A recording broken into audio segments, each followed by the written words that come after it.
No quarterbacks on the list. We are taking the top 10 highest scoring Packers of all time. And your time starts now. Oh, my goodness. I don't even know. I don't know that much history of the Packers. Mason Crosby. Mason Crosby's number 1. Yeah.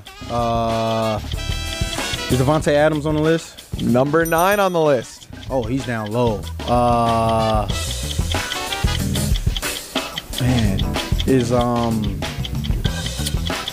I gotta think of the running backs. Is Kuhn on the list? No, he is not. Nowhere near. That was a big reach, man. I know. Was that just a suggestion for Alec? Man, I'm making my fullbacks feel good. Amon Green? Amon Green is number 11 on the list. Not quite. I'm done. I have no clue.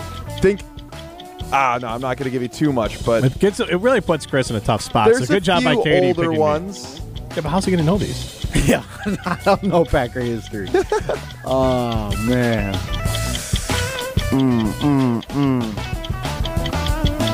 5. I'm trying to think of all the receivers that played there. 2, 1. Alrighty, that is your time. Yeah, that's it was a valiant effort. I'm not gonna lie, I didn't consider it when I started this list. I put you at an intense disadvantage here. It was to honor LeBron James, but yeah, tough.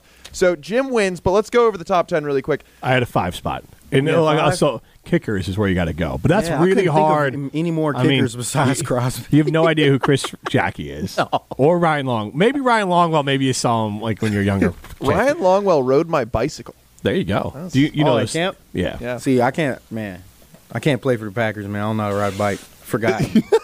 God, I don't know. Forgot. You know how people say it's just like riding a bike. I stopped riding bikes probably when I was like 8 or 9. Like even after I learned, I rode them for a little bit, and then it was like, all right, I don't need to do this anymore. It's a tad overrated. And then I get to college, and in the most bikeable city in America. Man, a couple of my teammates was like, man, let's just go on some bikes and like go.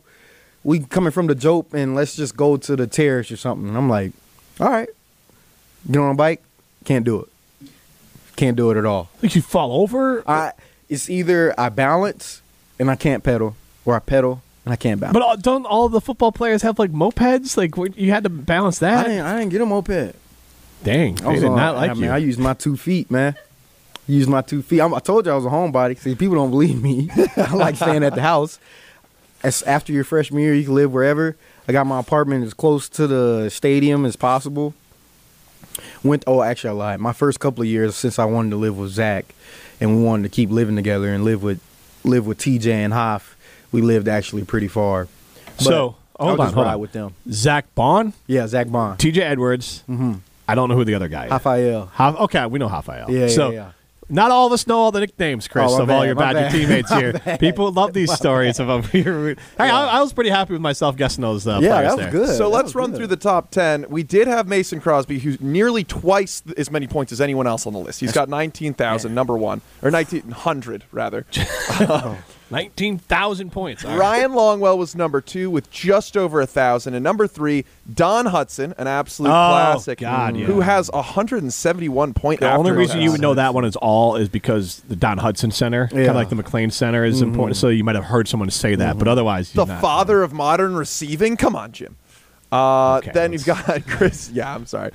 We've got Chris Jackie, another kicker, but he was in the 80s and 90s. Paul Hornung, Jim Taylor. Oh, I could have got Paul Hornung. Chester Marcole. Who? That's made up. That one, is that a Madden guy? Like, is that like a 1972 to 1980, he was our kicker. That one felt like no one was going to get it. But then we've got Fred Kuhn, Devontae Adams, and Jordy Nelson. So you had a Kuhn, but just the wrong one. You were thinking of Fred Kuhn then, right? Yeah. All I said was Kuhn. Cone, probably. I should have just. And then for some reason, just said random names like Ryan. I definitely would have got that. Right. Think of some old Don. I definitely would have got that. You're on a first name basis. If I'm just saying names, I should have did that. And then for some reason, Aaron Rodgers is on this list, listed at number 30 overall. So I guess maybe it doesn't take passing touchdowns. That's what I was thinking. Weird. That's why I said I'd take one shot, and I said one quarter. Like I knew that Aaron would have more points, but I guess it's a little bit like fantasy, like running. That's weird. Yeah, so it's the running points that. That's weird. I think it should go to both him and the receiver. But then quarterbacks dominate the list again. That's true. So it's just a little different. Gosh, One thing before we go to break here, I just want to see your Packer. You're going to know the last name Sharp, right, in the NFL? Yeah. Mm-hmm. Who are the Sharps that you know? You put me on a spot. Shannon Sharp, obviously, yeah. Shannon and his brother. Sterling, so you know Sterling. Okay, yeah. so like that was yeah, but that's it. But I'm saying like Sterling was before your time. Mm-hmm. I knew Sterling played with the Packers. I mean, he was honestly he would have gone down as good or better than Devontae Adams if he didn't have the neck injury. Yeah. I mean, what the numbers he put up in an era that you didn't put up those kind of numbers. Yeah. One of the most dominating football players I've ever seen in my life was Sterling Sharp. All right, we will come back. We'll take some more calls on the coffee and on everything else, including individual accolades versus championships. This is Rutledge and Hamilton, presented by Coors Light.